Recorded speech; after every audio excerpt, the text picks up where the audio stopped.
Tahminleri alalım. Hocam Daha ben bitmedi. kız hissediyorum. Yüzümde leke çıktı diye ama. Ya sen, ben nerede gideyim muhalefet? Muhalefet yapıyor. Ama hiç Evet. belli olmaz. Evet. Koyun bakalım.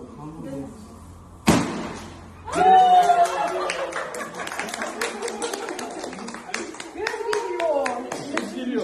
Mevsim ay. İyi bakalım. Elif. Mevsim ay mı? Aa, ne güzel mevsim o. Taze var. Hadi bakalım inşallah. Hadi hayırlısı. Kucağınıza hayırlısıyla alırsınız.